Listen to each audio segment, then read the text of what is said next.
5 ways to video.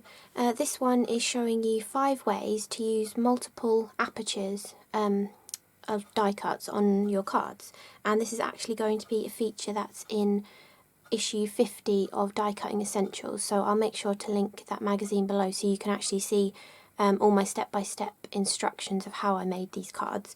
But I thought I would show, I really loved how they turned out, so I thought I would do another 5 ways to video just to show you some ideas of how to use multiple apertures on your cards to like help create a scene or just to create a kind of background element. So I made a card a while ago that was for my goddaughter's grandmother, and I did it, it had 3 circles like this, and it was all sea themed with mermaids and stuff on it. So I thought I would go with something similar to that again, but this time I've used the outside in scallop stitched circles from Lawn Fawn to create the openings, and all of the dies and stamps I've used on these cards are all Lawn Fawn, so I'll make sure to link all of them below as well.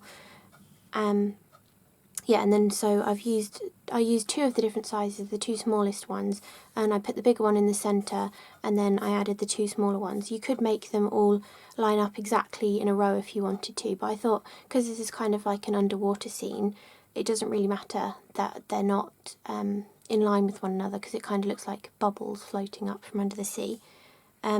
So for all of the cards, in the backgrounds, I've just used distress inks to ink blend the backgrounds, and I've actually been using these kind of a brush. These are just cheapy makeup versions of them, but they actually are really good. I really like blending with them actually. I'm hoping to do a video at some point showing you lots of different ways to ink blend with all the different things, but anyway, that's a whole nother subject. But yeah. So I've been using them in the backgrounds, and then on all of the backgrounds as well I used the like the bokeh stencil that Tonic had a while ago, and some of their glitter accents in the fresh snowfall colour on all of the backgrounds, just to add something into the background. And then I've used Lawn Fawn stamps on all of the cards as well. For this one I used the Submarine set and the Mermaid set as well and mixed them together. So I really love how these turned out.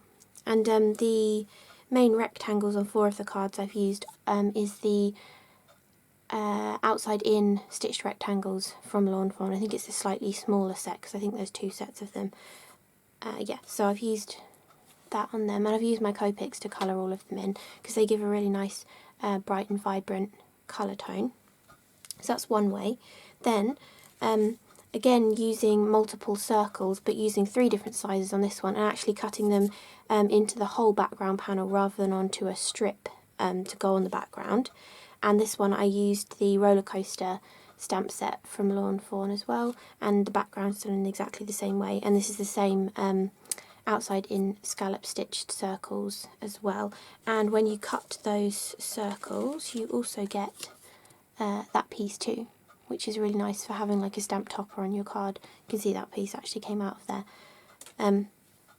Yeah, so that's just another way. So that's 2 ways of using the circles. You can either just have a strip and cut a few apertures out of it, or you can cut your apertures out of your actual main background panel as well.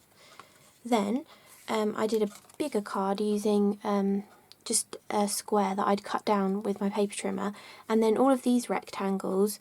This one is one of the smaller ones from the outside in stitched rectangles that I'd used on the other cards for the big rectangle, and the other rectangles are from the Scalloped pop-up card from Lawn Fawn. In their die set they've got all of the different rectangles to mat onto the different pieces, so I just used a few of them to create my apertures in this one, and then I've got one with the stitch detail just to give a sort of a central focus to the card. And this is using a mix of the Fairy Friends stamp set and the winter version as well, which has the little house in it too. And I did more of a rainbow background for this one because the colour scheme was kind of primary colours, skin tone and white. So for some of them I kept to a single colour tone or a couple, but for this one I thought fairies go really nicely with rainbow, and it kind of brings the whole collection of cards together as well because you're combining all 3 of the primary colours onto one card. So that's that one too. And for these 2 I decided to show how to use smaller dies to kind of give more of a background aperture element. So rather than having the apertures for places to sit all your little characters and tuck them inside, or like have them coming out of the apertures, these two I've done them so you're creating just a background strip that you're going to add all your characters to. So for this one, it's the Lawn Fawn heart die set. I think it has about 6 different sizes of hearts in it, so I did that for that one.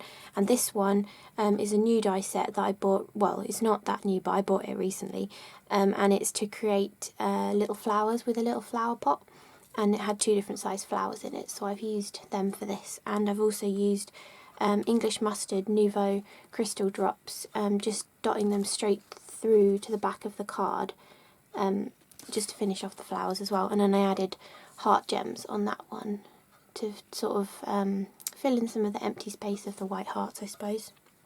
And on these two, because with the dies I was kind of creating that like cascading background effect, I also added in a little bit of tone on tone stamping with a few of the stamps from the sets that I'd been using to decorate them as well. So I hope you've enjoyed that. It's quite a quick video, just showing you 5 ways of using multiple apertures on your cards, either to help you divide up your little images or to give a background element. I think it's a great way, especially on a card like this. You haven't got to build your entire scene with perspective. You can just have different aspects poking through. So you haven't got to create your ground and your sky and have it looking like quite realistic.